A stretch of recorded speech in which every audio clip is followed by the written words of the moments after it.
За сайн байцгаана уу. Та бүхэндээ энэ өдрийн амар амгалан айлтгая. За дараагийн жилийг би та бүхэндээ шувуу ба загас гэсэн сэдвээр орох гэж байна. За энэ сэдв маань би энэ түрүүнд их хичээл маань загас гэсэн сэдвтэй байсан. Монгол орны загасын талаар ярьсан бол өнөөдөр манай төв музейд байгаа шувуудаас хоёр төрлийн шувууг авч үзээд энэ хоёр шувуу маань бол ерөөдөө загасаар хооллдог шувуунууд байгаа учраас энэ хоёрын талаар би та бүхэнд бас товч мэдээлэл хүргэхээр бэлтгэсэн байна. За хар өрөв тас гэж ямар шувуу юм бэ? Хаагур нутгэлдгийг ямар идэж дижилтэй юм? Гэт энэ шувууны онцлог тал дээр ярий. Дараагийнхан шувуу бол турга гогоо буюу хар галуу гэсэн шувууг онцлон авч үзлээ. За хар өрөв тас гэдэг ийм шувуу бол манай Монгол оронд бол байдаг шувуу. Нүүдлэн ирдэг ийм шувуу байгаа. За энэ шувуу бол одоо усны шувуу гэж нэрлэгдэж байгаа. Хүмүүс бол ер нь бол өөрөө ус гатлагч шувуу гэсэн нэртэй байдаг. За энэ шувуу маань бол бус шувуудаасаа юугаар онцлог юм те энэ тал дээр ярья. За усны шувуу гэхээр зэрэг бус шувуунуудаас ямар ялгаатай байдгийг гэхээр ер нь бол хушуун урт гэдэг юм уу, хүзүү урттай, эсвэл хөл урттай. За хөлнийхөө саруу дунд хайрстай ч гэдэг юм уу. Усны шувуунууд иймэрхүү онцлогтой шувуунууд байдаг. За тэгэхээр зэрэг одоо энэ шувуу маань одоо бол хошуу урттай, хүзүү урттай, хөл урт гихч иймэрхүү онцлогтой байна. Тэгэхээр энэ бол усны шувуу бол таарах нэ. За энэ шувуу өндөр нь бол 1 м-ийн өндөртэй. Хамгийн дээд хэмжээ нь 1 м өндөртэй болдгийм байна. За тэгээд далавчаа дийлэх буюу одоо биологийн хэмжилт гэж яригдана. Тэгээд далавчаа дийлгээд ингээд явахад хэмжихэд бол 1.8 м урттай. Энэ бол бас нэлээд том болж байна гэсэн үг. За жин нь бол 3 кг хүртлээ болдгийм байна. За өндөг нь бол ерөөхдөө бус шуунуудын өндгүүдээс бас цонгоо бас арай бөөрийн хідүү маягийн. За энэ 4-5 сард өндгөлөхдөө 3-5 ширхэг өндөг гаргадаг юм байна. За шуудаад энэ шуугуудыг бол одоо аймаг, хүрээ, анги, баг, овг, төрөл зүйл гэсэн ийм юмудаар ангилдаг. За энэ юундэр бол аймаг нь бол амтны аймаг тийм ээ. Тэгээд хөвчтөн, хүрээ нь хөвчтний хүрээ. За анги, жигүүртэн, баг нь бол хотонтон, овг нь бол өрөв тасынхан, төрөл нь бол өрөв тас, зүйл нь бол хар өрөв тас гэсэн ийм зүйлээр ангилагддаг. За энэ шувуу бол ер нь бол нэлээд томоохон овогтой боловч дарс нутаг бол маш ховор байдаг. За тийм бас ус гатлагч шувуу юм гэж ингээд түрүү би нэг тайлд дурдсан. За ийм шувуу байна. За энэ нь бол одоо дарс нутаг их өргөн хүрээний юм шиг боловч ховор зүйл гэдгийг юугаар нь хүмүүс сайн мэднэ. За энэ шувууны онцлог. За их үе бол ерөөхдөө хар. За хушуу нь улаан, хөл нь улаан. За хэвлий чэжи хэсэг буюу нэгсгээрээ бол цагаан өнгөтэй. Маш алгуурхан алхаж айжуухан явдаг юм шувуу байна. За хар өрөв тас нь бол одоо навчид болон шилмүс модны ойролцоо чиглэх тийм намархаг газар уулархаг хэсгүүдээр нутгалдаг. Өндөр модонд үрээ засдаг ийм шувуу. За тэгээд өндөр модонд үрээ засаад 3-5 өндөг гаргадаг байна. За дархан зүтгийн дэлхийн хэмжээнд нь ингээд ерхий харуулъя. За энэ шараар байгаа энэ бол дархас нутаг өөрийнх нь дархас нь. За Монгол орны баруун хойд хэсэг. Баян-Илгийн, Увсын хойдол, Завхны хойд хэсэг ингэж орж иржээ. Тэгэнгүүтээ эргээ хан гинти, Сэлэнг энэ зүүн талын хойдлын зүүн хойд хэсэг ингээ ерөөхдөө хойд нутгуудаар орж ирсэн ийм амьдардаг шувуу байна. За энэ цэнхрээр байгаа хэсгүүд нь бол одоо өвлжилдэг хэсгүүд нь байгаа. Тэгэхээр энэ шувуу маань нэлээд хол нүүдэлж өвлждөгөө гэсэн ийм мэдээллүүд байдаг юм аа. За энэ шувуу нь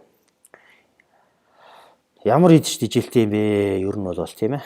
Ингээд ингэнгүүт ер нь бол хамгийн ихний юу бол одоо хоёр нутагтан буюу загас юугаар мэлхий, могоо гэх мэт энэ хевлэр явагч хоёр нутагтан амтнаар хоололдог юм шувуу.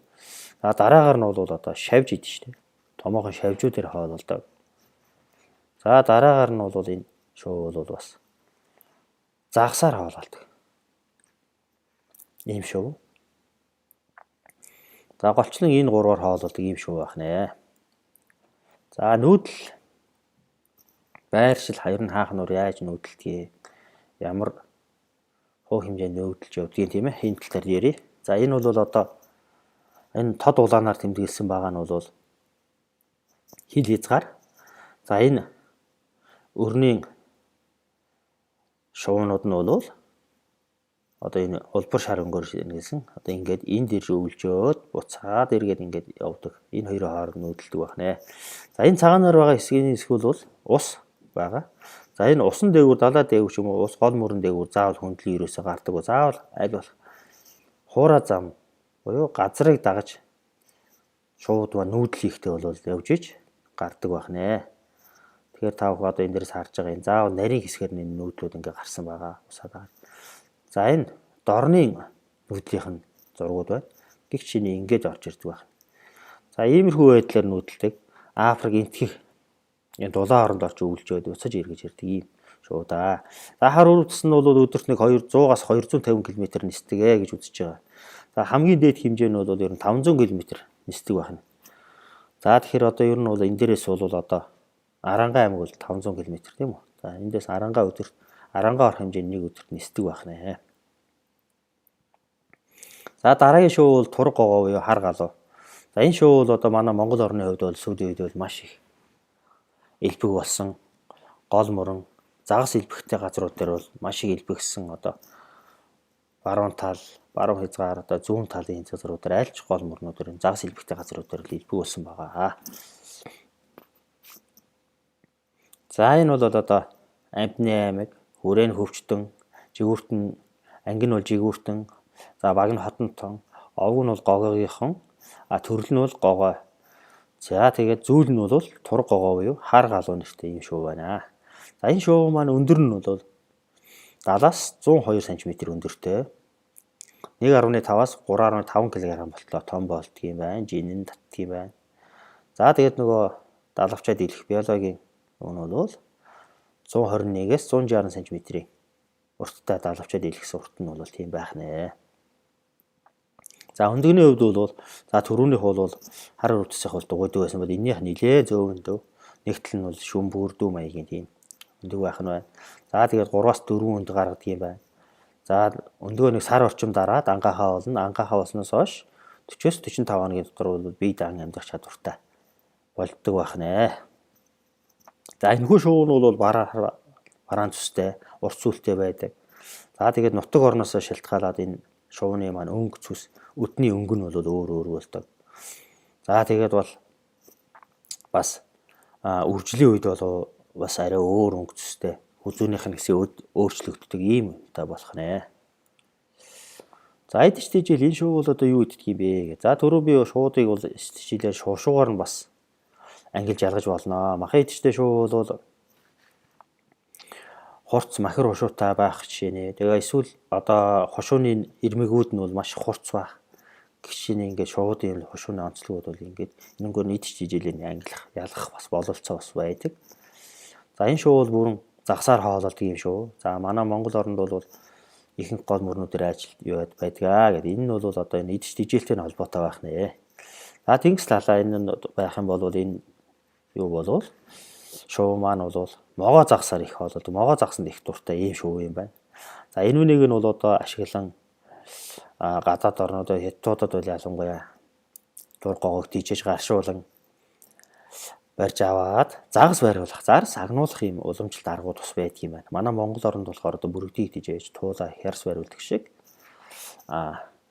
хятадууд бол бас энэ шоуг тийжээж загас бариулаад буцаагаар нөгөө гулгуулж гаргаж ирүүлэх. Үзүүнд нь цагийг зүүцсэн байж байгаад бүтэн цааш нь оруулахгүйгээр буцааж гаргуулж ирэх ийм их байх юм. Загас бариулдаг юм уламжлалт аргууд байдаг юм байна. За энэ шоу одоо эхний зэгдүгээр зураг дээр бол одоо энэ шоуны хамгийн залуу хар галууны зураг байна. За хоёрд нь бол энэ одоо нутаг орноос шалтгаалж одоо өдн өөр байдгаа гэж би түрүү ярьсан. За тэнгууд энэ гөлчгөр ийм хар өнгөтэй тос хар өнгөтэй байгаа боловч үзүүн тал дээр одоо энэ цагаан болсон байгаа. Энэ бол одоо яг үржлийн үедээ энэ өдн бол ингэж цагаан болдог байх нэ. За гэтэл манай Монгол орны хар галуу маань арай бордуу саарл өнгөтэй юм байна. За гэвч ингээд нутаг орноосоо шалтгаалаад энэ шоу бол бас өнгөцс нь арай өөр төрлийн болт харах нэ. За энэ юу н хаагур их тохиолдод яад юм бэ гэх юм бол одоо хамгийн их шувууд их цуглуурдаг өгийн нуур. Тэгээд тэрхийн цагаан нуур. За тэгээд чулуут гол. Дээшээ онон байлж. Ингээд энэ бүх голууд эдгэрт тисгээд энэ голууд дээр бүгдөөрэнд нь энэ бол одоо дарахсан илүү их үзэгддэг. За энэ шоу бол ан хийхдээ бол ер нь 20-30 см шумбаж барьдаг. За зарим үед бол 1 метрд бол 10 м хүртлээр шумбаж чаддаг гэсэн юм судалгаанууд бол байдаг юм байна. За ингээд нэг шоу яриад ирэхлээр бид бүхний шоу бол ер нь бол хэднээс эхэлж үүссэн биднээс өмнө хэдэн жилийн өмнөх байсан гэдээ үзэх юм бол 1500 жилийн 150 сая жилийн өмнө энэ бол одоо мөлхөгч амьтнаас үүсэлтэй гэсэн юм нотлохоонууд байдаг юм байна. За гихчнээ ингээд энэ нотлохоонуудыг бол эрдэмтэд маань ингээд гаргаад ирсэн байна. Энэ жишээнүүд төр би та бүхэнд ингээд слайдаар харуулж байна. За дараагаар нь бол та бүхэндээ бол одоо сонирхолтой нэг асуулт тавья. Энэ бол одоо шувуу бол мөлхөгчөөс үүсэлтэй юм бол шувууны өд гэдэг энэ өд байна. Энэ бол одоо яг юунаас үүссэн бэ? Энийг та бүхэн маань одоо судлаад үзээрэй. Энэ асуултыг бол та бүхэндээ үлдээе. Хүүхдүүд та бүхэн маань судлаад тэгээ эргээд надад хариу өгвөл маш сайн байна. За ингээ өнөөдрийн хичээлийг та бүхэндээ зүр цэцэн энэ сайхан үгээр төгсгий. Тэгээд уншиж мэдхэд ном сайхан, уулзаж ярихад нөхөр сайхан, ивэ сэтгэлээр эрдмийг хичээлээр гэсэн энэ сайхан үгээр өнөөдрийн хичээлийг өндөрлөё. Анхаарал тавьсан та бүхэндээ баярлалаа.